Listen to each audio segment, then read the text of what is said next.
Happy summer first official weekend, everybody. We just saw Inside Out 2 in IMAX. That's right, in IMAX, but is it any good? We'll talk.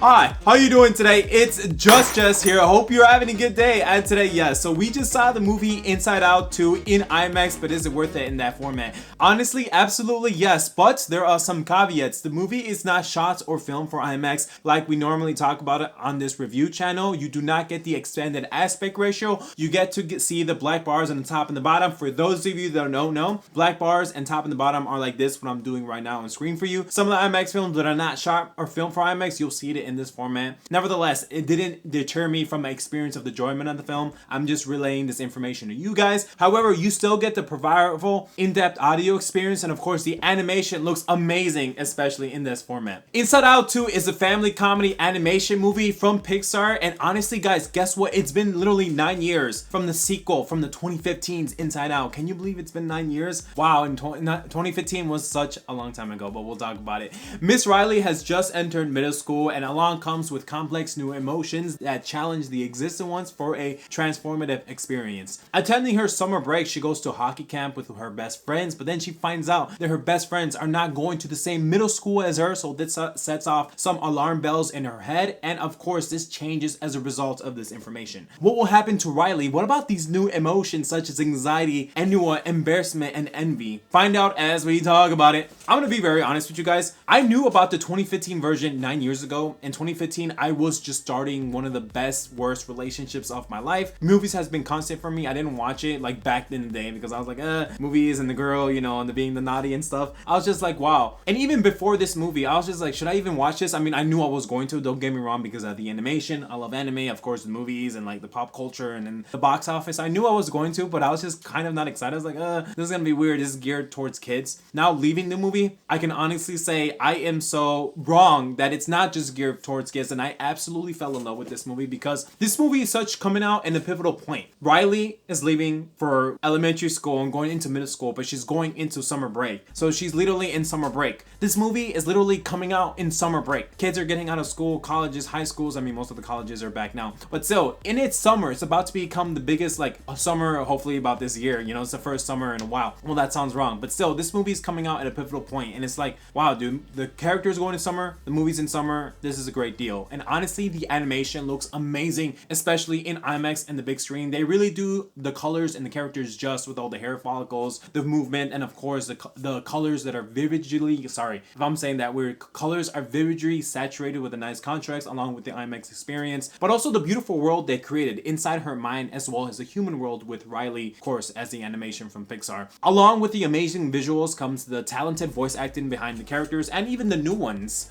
with the new emotions, because you can literally hear the high pitches and low pitches and anything in between as they change the resonate of their voices with the situations they're tackling in. They resemble their mouths emanating with new like distortions and distresses of what's going on with anxiety, and you, of course, disgust and anger and sadness and joy all come along as they seamlessly clash together. So it's a nice voice acting accompanied with the nice visuals that you see on screen. And I feel like for the majority of the money, you don't see it on screen. You know, sometimes when you watch anime or animations, it's like, where does that money go to? You know, like it's not even on screen. I don't ever see it. You know, with this movie, I feel like most of it, if not all of it, is visually represented, which of course, I mean, I'm not saying it's geared for kids, but it's an animation movie from Pixar. Of course, you know, they have a good kind of track record. Unlike the first movie, joy takes a backseat in this movie and anxiety really takes over, and I cannot stress you enough how much I fell in love with anxiety's character, not in the movie, not in real life. I don't like anxiety in real life, but still, the anxiety character really takes hold of Riley as she progresses this summer camp of misfits and trying to get into like that girl's popularity group or whatever, her approval and stuff. One of the best lines from Anxiety is saying that fear protects her. I don't know if she said this exactly or I'm paraphrasing. She says fear protects her from the things she sees. I protect her from the things she can't see. I'm like, dude, that is such amazing, because connecting it through the young adult lens, and then I'm gonna be just a regular adult, so I'm not gonna be a young adult anymore. I have struggled with anxiety recently in like the past 3 years. You know, I never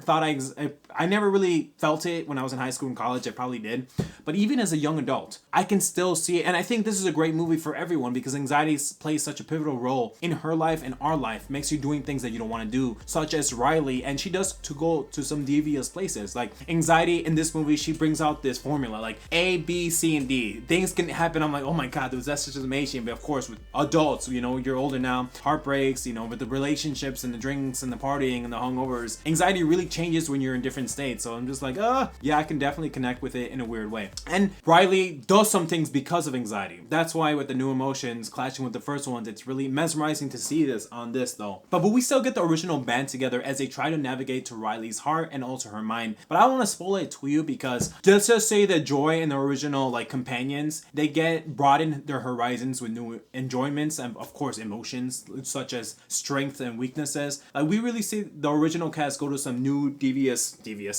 some weird places. Like Joy, there's one scene where she's not all happy, and that's good because one of the posters is you literally have to bundle up your emotions just to be strength. But sometimes it's okay to cry. Sometimes it's okay to be like angry. I know as a guy, for me, one of the things, it's like when you're going through a breakup, you never want to cry. Like of course never cry in front of the girl, but I'm saying like I'll cry like in my room or like in the car. You know, and it does suck because I've just seen my ex recently, and like of course one of the emotions, you know, sadness, I'm like, oh, like I miss her, I miss the intimacy, I miss, you know, being naughty. But still, connecting with these characters, I fell more in love because anxiety, not just in middle school, but this is teaching her in high school, in college, even adults. The movie is about like, I don't want to say slice of life, but it's also coming of age and becoming a teenager for Riley. It really influences what she does in her decisions, and I feel like a lot of kids, along with everything else, are going to be happy that they see this because this movie has everything. Yes, it has your nice laughs, it has some good moments, some cheerful moments, action, adventure, you know, and also like clashings and fightings, and kids will love it. And there's some jokes that only adults will get and not the kids will get, but that's fine, you know. But I don't want to spoil it for you because the movie does go to some amazing places, and I do got to give a shout out to Young. Yeah, dude, this guy is an amazing YouTuber. He has like over 1 million subscribers, and he does one of the voice actors for the PS1 video game, which I don't want to spoil it to you, but like Young is in this movie. I'm like, what? That's amazing. You know, that's beautiful because some YouTuber that I've seen, I was like, oh, now he's doing voice acting for animation. It's amazing. And the reason why it's like this is because the sun went down, so just bear with me.